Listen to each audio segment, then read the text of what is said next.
අපි කවුරුත් ආසයි පිරිසිදුව පිළිවෙලට ලස්සනට ඉන්න. ඒ වගේම නිරෝගීව ඉන්න. ඉතින් මේ හැම දෙයකම අපේ ඇවතුම් පැවතුම් විශාල වශයෙන් බලපානවා. ඒ වගේම අපි ලබා ගන්න ආහාර පාන ඉතාමත් වැදගත් වෙනවා. ඒ වගේම අපේ ආහාර ජීර්ණ පද්ධතිය මනාව පවත්වාගෙන යාම. Strengthening your gut health naturally is also very important. අසල ගණනාවක මගේ අත්දැකීමෙන් තමයි මම මෙහෙම කියන්නේ. සමේ මනාපෙනම පවත්වා ගන්න මේ පුරුදු විශේෂයෙන් වැදගත් වෙනවා. අපි කොච්චර බාහිරෙන් සමට සත්කාර සිදු කරත් වඩා වැදගත් වෙන්නේ අපි අභ්‍යන්තරයෙන් අපේ ශරීරයට ලබා ගන්නා දේවල්. සම රැක ගැනීමේ ක්‍රියාවලියේදී අපි සිදු කළ යුත්තේ සමට අවශ්‍ය පෝෂණය ලබා දෙමින් උපතින්ම අපි හැමෝටම උරුම වෙච්ච ලස්සන පැහැයක් තියෙනවානේ. ඒ ස්වභාවික පැහැය තව තවත් ඔප්නංවමින් දිදුලන කාන්තිමත් පෙනුමක් ලබා ගැනීමට කටයුතු කිරීමයි. අපි හැමෝම ආසයි මේකප් කරන්න. මමත් හරිම ආසයි. මගේ මේකප් එක මම්මයි කරගන්නේ. ඕනෑම අවස්ථාවකට ගැලපෙන්න මේකප් එක කරන්න මට පුළුවන්. මම ඒ සඳහා මූලික දැනුම ජපානයේ ඉඳෙද්දිත් ඊට පස්සේ ගුවන් සේවිකාවක් වශයෙන් කටයුතු කරද්දිත් ලබා ගත්තා. ඇත්තට මගේ විනෝදාංශයක් තමයි ලස්සනට මේකප් කරන එක. මම හරිම ආසයි ඒ වැඩේට. ඒ වගේම මම හරිම ආසයි විවිධ බ්‍රෑන්ඩ්ස් වල මේකප් ප්‍රොඩක්ට්ස් එකතු කරන එක. මම හොඳ දෙයක් ලස්සන දෙයක් දැක්කොත් මම අනිවාර්යෙන් ඒක මිලදී ගන්නවා. හැබැයි ස්කින් කෙයා කියන්නේ මේකප් කරලා කවර් අප් කරන එක නෙමෙයි. මේකප් නැතුව වුණත් ලස්සනට පෙනුමට ඉන්න පුළුවන් සමක් පවත්වා ගන්න කටයුතු කරන එකයි. ලස්සන සමක් කියන්නේ සෞඛ්‍ය සම්පන්න, පිරිසිදු, ඒ වගේම සමබර, ස්වභාවිකව දිදුලන සමක්. සම කුමන වර්ණයක වුණත් සෞඛ්‍ය සම්පන්න සහ පිරිසිදු නම් එය ලස්සනයි.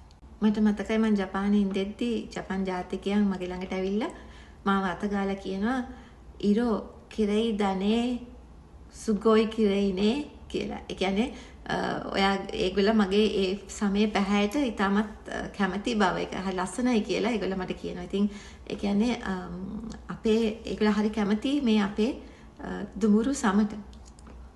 ඉතින් මම ගැන කිව්වොත් මේකප් එකක් තනියෙන් කරනවා වගේම මගේ සම රැක ගැනීමේ ක්‍රියාවලියන් මම සිදු කරන්නේ නිවසේදීමයි. මම ගොඩක් වෙලාවට දේශීය අමුද්‍රව්‍ය සහ ආයුර්වේද වටිනාකමක් තියෙන අමුද්‍රව්‍ය පාවිච්චි කරලා විවිධ මිශ්‍රණ හදලා ඒ අවශ්‍යතාවයට ඒ පාවිච්චි කරනවා. ඒ මම මගේ අම්මගෙන් ලබාගත්ත දැනුමක් සහ පුරුද්දක්. ඊට පස්සේ මම ජපානයේ ඉඳෙද්දිත් ඒ වගේම ගුවන් සේවිකාවක් විදිහට කටයුතු කරද්දී විවිධ රටවල් වලට ගියහමත් මම ඒගොල්ලන්ගේ ඒ ස්වභාවික රූපලාවන්‍ය ක්‍රම ගැන ඒගොල්ලන්ට අනන්‍ය වෙච්ච ක්‍රම ගැන මම හොයලා බලන්න ගත්තා. ඉතින් ඒවා පිළිබඳ දැනුවත් වෙලා මම ගෙදර ඇවිල්ලා ඒ විදිහට මිශ්‍රණ හදලා මම පාවිච්චි කරන්න පටන් ගත්තා. සාමාන්‍යයෙන් ස්වභාවික දේවල් පාවිච්චි කරනකොට ඔයාට ඕවර්නයිට් ඒකේ ප්‍රතිඵල ලැබෙන්නේ නැහැ. ඒ සඳහා කාලයක් ගත වෙනවා. ඒ ක්‍රමයෙන් තමයි ඔයාට ප්‍රතිඵල ලැබෙන්නේ. අද මම කාලයක් පුරාවට ස්වභාවික දේවල් පාවිච්චි කරලා එහි හොඳ ප්‍රතිඵල භුක්ති විඳින කෙනෙක්.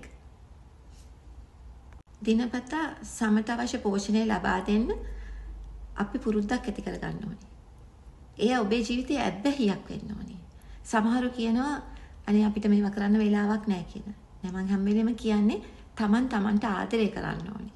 තමන් වෙනුවෙන් අඩුම ගානේ පැය භාගයක්වත් දවසේ වෙන් කරගන්න. එය ඔබට කර හැකි. කාලය කළමනාකර ගැනීම ඉතාමත් වැදගත්. ඒ වගේම ව්‍යායාම කිරීමත් අත්‍යවශ්‍යයි.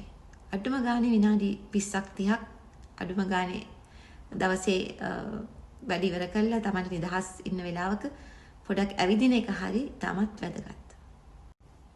අප්සරා බයි අප්සාරි කියන්නේ මගේ ස්කින් කෙයා බ්‍රෑන්ඩ් එක. මේ ප්‍රොඩක්ට්ස් වල තියෙන සියලුම දේ ස්වභාවික අමුද්‍රව්‍ය. මේ අමුද්‍රව්‍ය විශාල වශයෙන් ඖෂධීය වටිනාකමක් තියෙන ඒවා. ඉතින් මේ වගේ දෙයක් කරන්න මාව පෙළඹවුණු කාරණා කීපයක් තියෙනවා. ඒ කාරණාවක් තමයි මං දන්න අඳුරන අය මාව හම්බුණාම අහනවා අප්සාරි අක්කා ඔයා කොහොමද ওই විදිහට ඉන්නේ මොනවද කරන්නේ කියලා. ඉතින් අපිටත් කියලා දෙන්න කියලා. ඉතින් මම සමහර වෙලාවට නිර්ලෝභීව ඒ දේවල් ඒ අයට කියලා දෙනවා. ඉතින් එතකොට සමහරු කියනවා අනේ අපිට වෙලාවක් නැහැ හොයාගන්න, හදන්න වෙලාවක් නැහැ කියලා. ඉතින් මං හිතුවා ඇයි මම ඒ අයට මේ දේවල් ලබා ගන්න පුළුවන් විදිහට පහසුවෙන් ලබා ගන්න පුළුවන් විදිහට මේ දේවල් නිෂ්පාදනය කරන්නේ නැත්තේ කියලා. ඉතින් මම ඇත්තටම හරිම ආසයි හැමෝම ලස්සනට ඉන්නවට මගේ අත්දැකීම් මම හැමෝත් එක්කම ෂෙයා කරගන්න මම හරිම ආසයි. ඒ වගේම මගේ මේ ප්‍රොඩක්ට්ස් පාවිච්චි කරලා මට කතා කරලා ස්තුති කරන අය, ඒ වගේම අඩුපාඩු පෙන්නලා දෙන අය, ඒ හැම දෙනාගේම ඒ අදහස් වලට මම ගරු කරනවා. ඉතින් මම හරිම නිහතමානීව ආඩම්බරයක් ලබනවා, සතුටු වෙනවා.